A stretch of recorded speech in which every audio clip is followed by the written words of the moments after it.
Elshinta News and Talk.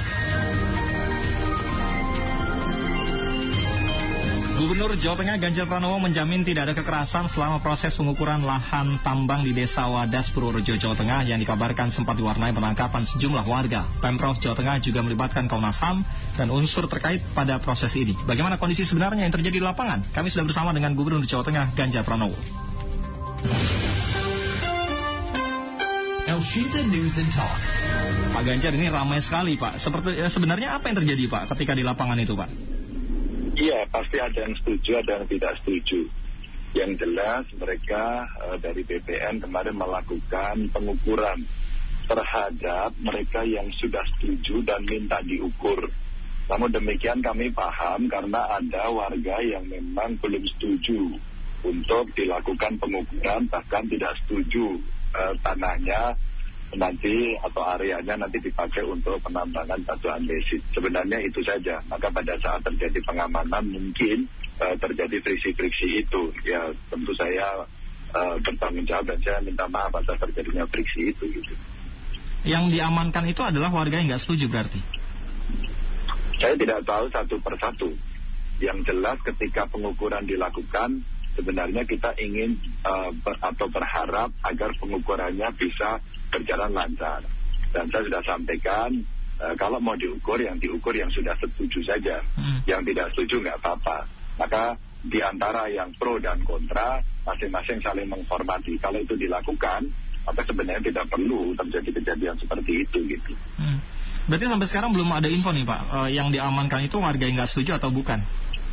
Belum sih, karena identitas sampai dengan tadi malam saya kontak dengan Kapolda agar dilakukan pemeriksaan, kalau sudah selesai dilepas saja begitu.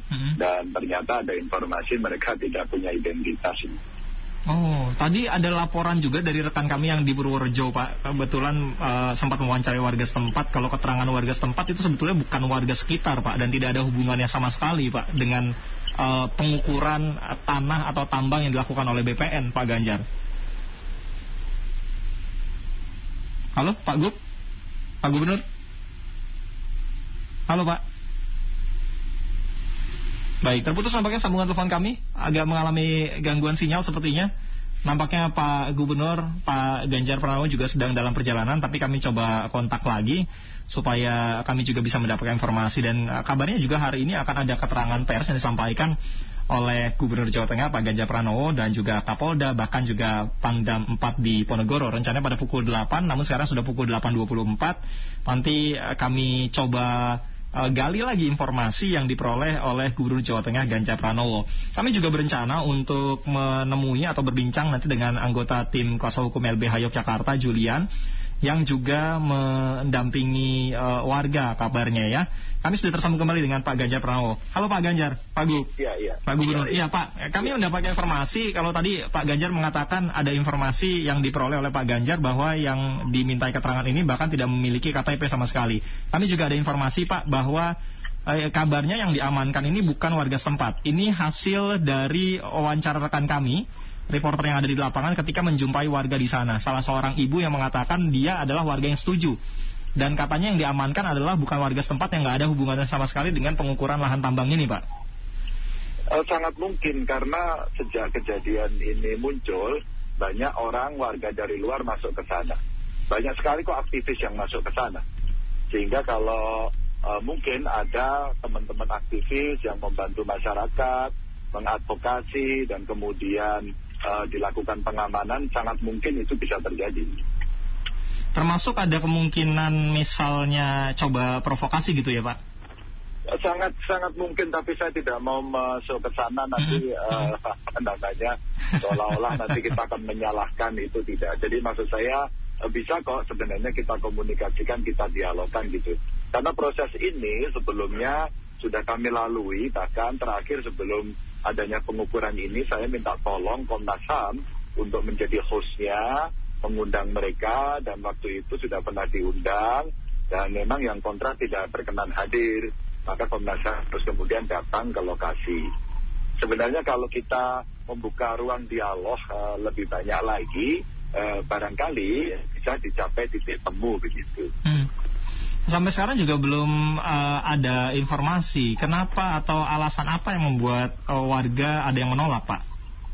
Iya, tentu saja ada banyak alasan, ada alasan lingkungan, ada alasan itu hak mereka, gitu kan. Dan itu kita hormati.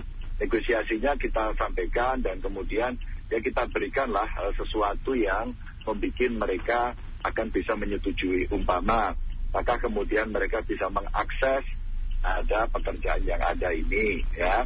Terus kemudian bagaimana nanti pasca selesainya pekerjaan, apakah juga mereka masih bisa bekerjakan. Kita tujuan lebih besar dari pekerjaan proyek ini atau bendungan ini kan untuk pertanian dalam arti yang lebih luas kan. Nanti yang mendapatkan manfaat kan masyarakat yang lebih banyak lagi begitu ya.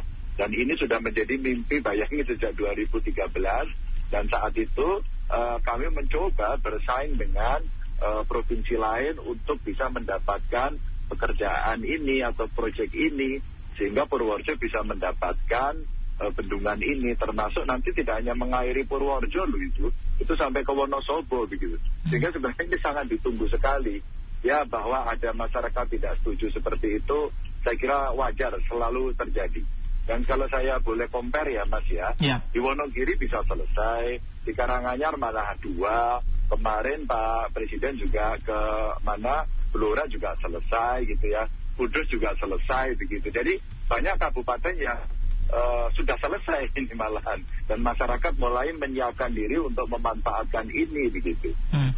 Berapa sih Pak luas lahan yang akan dilakukan atau pengukuran dan dimanfaatkan untuk waduk ini Pak? Sebenarnya ada 2 lokasi ya Mas ya. Satu yang tempat untuk waduknya, yang kedua material yang akan dipakai untuk waduknya gitu ya. Saya tidak hafal secara detailnya gitu ya. Tapi kalau kita bicara lahan atau data lahan yang terdampak, itu totalnya ada 617 bidang dan 364 bidang sudah setuju ya. 113 masih menolak dan sisanya belum memutuskan. Jadi sebenarnya kami pun mencoba untuk mendengarkan kedua belah pihak begitu. Sehingga yang sudah setuju itulah yang kita lakukan pengukuran lebih dulu begitu. Ya, kalau ternyata nanti misalkan masih ada yang nggak setuju sampai proses misalkan pembangunan, itu bagaimana Pak?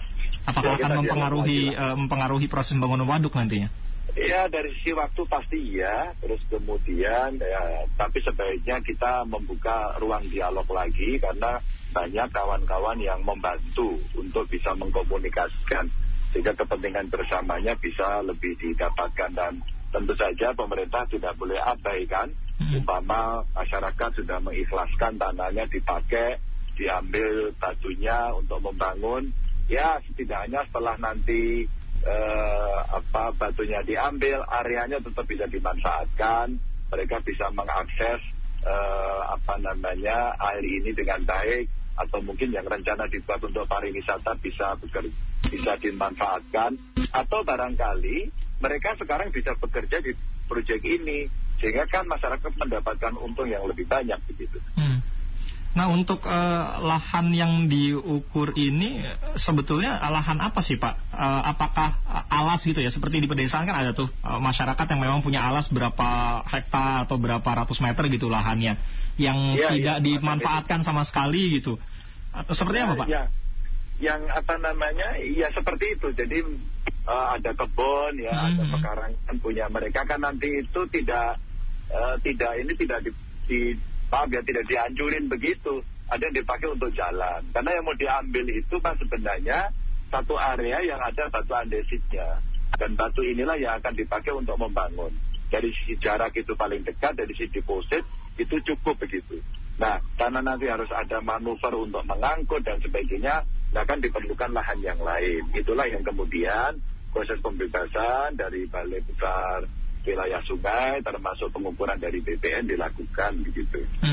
Karena tadi dari keterangan salah seorang ibu ya yang setuju lahannya untuk dimanfaatkan untuk waduk ini, dia mengatakan lahan atau alasnya ini memang sudah lama tidak dimanfaatkan, tapi dia memang punya dia gitu.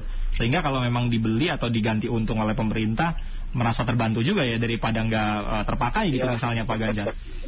Ya sebenarnya kalau kemarin sih saya udah banyak sekali WA masuk ke saya, banyak yang memberikan skim begitu ya. Pak Ganjar, ini ada dari Makassar kemarin menyampaikan, jangan diganti uang Pak, diganti aja tanah. Ya nggak apa-apa sebenarnya kan. Tapi ada yang minta uang juga kan, terus kemudian mereka bisa membeli di tempat lain. Sebenarnya yang lebih produktif itu penting.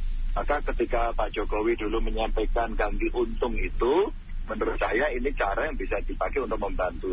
Jadi satu sisi kita menghormati masyarakat yang sudah mau mengorbankan tanahnya diambil, tapi ya jangan kemudian nilainya rendah sehingga menjadi ganti rugi ya terus kemudian diganti dengan cara ganti untung itu. Dan kita pernah digugat berkali-kali terkait dengan harga itu dan ada adjustment kok di beberapa putusannya itu. Ada rencana Pak misalkan hari ini mau menemui langsung mereka-mereka yang diamankan oleh pihak kepolisian? Iya, saya on the way sekarang ke lokasi. Untuk menemui mereka, untuk cari tahu juga nih siapa sih mereka-mereka ini gitu Pak? Ya, saya cari tahu dan saya menghormati kepolisian, tapi kami sudah komunikasi dengan Polda. Ya insya Allah lah ada jalan keluar yang baik. Oke. Nah Pak, ini juga ada informasi yang kami terima ya dari LBH Yogyakarta, ini melalui Instagramnya, update mengenai peristiwa kemarin. Tim kuasa hukum LBH Yogyakarta tidak diperbolehkan masuk ke Desa Wadas dan jika tidak membawa surat kuasa. Warga di dalam masjid dikepung polisi, tidak bisa keluar sementara pengukuran masih berjalan dan lain sebagainya. Pukul 14.33, kurang lebih 25 orang, ini mungkin yang dimaksud yang diamankan tadi, dibawa ke Polres Purworejo, termasuk dalamnya adalah tim kuasa hukum. Kemudian tim kuasa hukum boleh keluar, sementara yang lainnya masih belum diketahui. Bagaimana Pak mengenai hal ini, seperti apa langkah-langkah yang akan dilakukan oleh Pemprov? Ya mungkin nanti detailnya akan kita lakukan pengecekan ya. Kalau pemeriksaan pasti dari kepolisian akan meminta surat kuasa dan sebagainya, itu umum itu. Prosedur teknis administratif begitu umum. Tadi malam kemarin saya juga sempat komunikasi dengan kawan-kawan ketika banyak WA masuk ke saya, terus kemudian saya telepon, dia menyampaikan saya dari LBH Jogja begitu, terus kemudian dia menyampaikan cerita soal kejadian-kejadian itu tidak bisa mendampingi dan sebagainya. Tapi tadi malam juga saya sempat telepon dengan Wakapolda dan diizinkan sama Wakapolda kalau mau mendampingi kok begitu. Betul Pak, tapi Pak informasinya ada sajam yang diamankan Pak. Ya saya mendapatkan informasi dari kepolisian begitu. Tapi belum diketahui apakah sajam itu untuk provokasi atau tidak begitu ya? Iya, makanya ya saya pernah jadi aktivis begitu ya. Jadi ketika kita melihat itu apakah senjata tajamnya ini dipakai untuk memang persiapan menyerang, kalau memang mau menyerang, atau kemudian sebenarnya mereka lagi mau pergi ke alas gitu ya, ke hutan ya, ke hutan terus kemudian membawa peralatan itu. Ya mudah-mudahan yang kedua lah ya, sehingga semuanya akan bisa kondusif begitu. Tentu kan akan diketahui ya perbedaannya. Kalau memang bukan warga setempat, pasti ketahuan lah dari perawakannya, kondisi, dan warga pasti akan mengenali begitu kan? Iya pasti, makanya kalau kepolisian pasti sudah bertindak dengan prosedur yang ada, bahwa kemudian terjadi sedikit berbeda. Kemarin saya lihat ada yang mukul ya di video yang beredar itu, saya langsung kontak malam itu dengan Polda, dan Polda oke Pak, sekarang kita cari pemukulnya siapa biar Propam kemudian turun. Ya, menurut saya itu fair gitu. Jadi ketika masyarakat menyampaikan kepada saya, karena saya tidak di lokasi posisinya, maka kita teruskan kepada kepolisian. Oke, baik. Pak Ganjar, terima kasih untuk waktunya Pak Ganjar. Terima kasih Pak, kami nantikan perkembangannya. Selamat pagi, sehat selalu. Terima kasih. Gubernur Jawa Tengah Ganjar Pranowo.